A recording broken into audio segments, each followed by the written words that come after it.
Good morning, नमस्कार, सत श्री अकाल। कैसे हैं आप लोग? सबसे पहले इतने दिन बाद रिकॉर्डिंग करने के लिए मैं आप सबसे सॉरी बोलता हूं। ये मैं वीडियो पर्टिकुलरली इसलिए ला रहा हूं क्योंकि अभी पिछले वीक में बजट आया।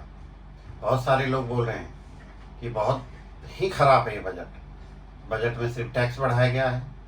रिटेल इन्वेस्टर का, छोटे इन्वेस्टर का या मिडिल क्लास इन्वेस्टर का जो टैक्स पेयर हैं या उनका कुछ ध्यान नहीं रखा गया। इसमें कोई शक नहीं है कि टैक्स जो लॉन्ग टर्म था, मतलब जो 1 साल के बाद हम रिडीम करते हैं इक्विटी में, उसमें 10 से 12.5% कर दिया गया। शॉर्ट टर्म जो 1 साल से हम पहले बेचते हैं वो 15% से 20% कर दिया गया। इसी तरह फ्यूचर एंड ऑप्शन में 0.1 से 0.2 कर दिया गया। बहुत सारे टैक्स को, जैसे रियल एस्टेट में इंडेक्सेशन ख़त्म कर देना, गोल्ड में इंडेक्सेशन ख़त्म कर देना और सीधा 12.5% ले आना।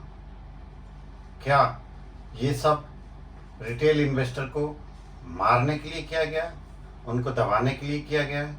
सबकी इस पे अपनी अपनी सोच है।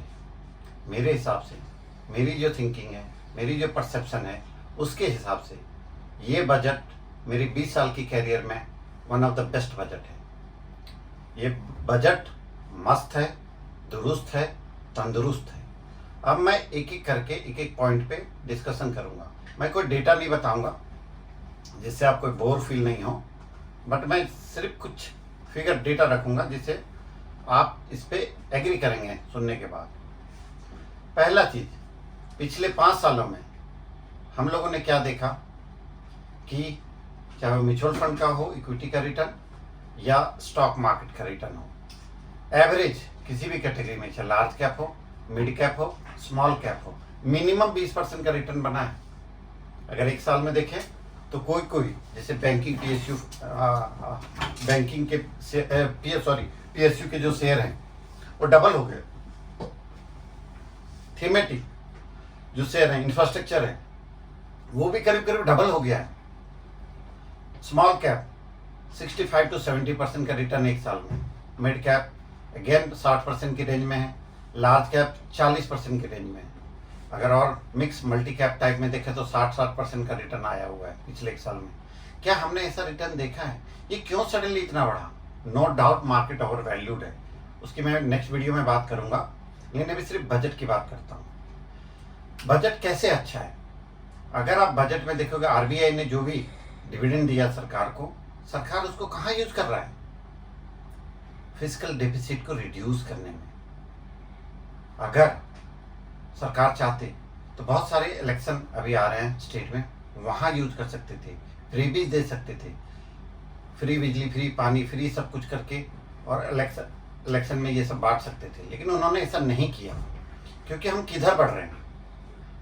हमारी इकोनॉमी, भारत की इकोनॉमी तीसरे नंबर की ओर बढ़ रहा है।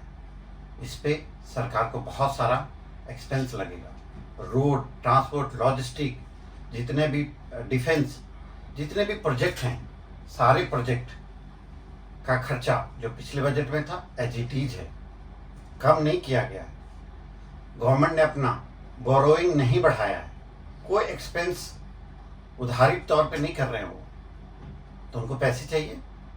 अब उससे आपको, मेरे को और सबको कैसे फायदा होगा? अगर जैसे मैंने एग्जांपल बताया कि पिछले 1 साल में 40% का रिटर्न आया है।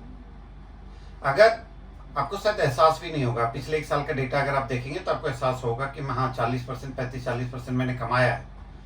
अगर आप 30 भी कमाते, आप 25 भी कमाते, आप 20 भी कमाते, तो भी आप खुश रहते कि यार 20% रिटर्न आ गया, क्योंकि एफडी में नहीं आ रहा है, डेट में नहीं आ रहा है, गोल्ड में इतना नहीं आया। ये एसेट क्लास सबसे ज़्यादा रिटर्न दिया, तो उस पर से अगर थोड़ा सा हम टैक्स भी दे देंगे तो क्या फर्क पड़ेगा? अगर हम टैक्स नहीं देंगे वो, तो हम लोग का कैसे फ्यूचर में लॉस होगा वो मैं बता रहा हूँ। जैसे गवर्नमेंट का कैपेक्स, मैन्युफैक्चरिंग सब में फोकस है। अगर इंफ्रास्ट्रक्चर सेक्टर को गवर्नमेंट ज़्यादा फोकस कर रहा है, उससे रिलेटेड सारी इंडस्ट्री, चाहे सीमेंट हो, स्टील हो, फर्नीचर हो, कोई भी इंडस्ट्री हो, रियल एस्टेट हो, सारे में बढ़ोतरी देखने को मिलेगी। अगर सीमेंट का स्टॉक बढ़ेगा, अगर सीमेंट की कंपनी को ऑर्डर मिलती है तो उसको ऑब्वियसली प्रॉफिट आफ्टर टैक्स जो पैट हो बढ़ेगी। अगर उसके प्रॉफिट बढ़ेगी तो उस कंपनी के शेयर बढ़ेंगे।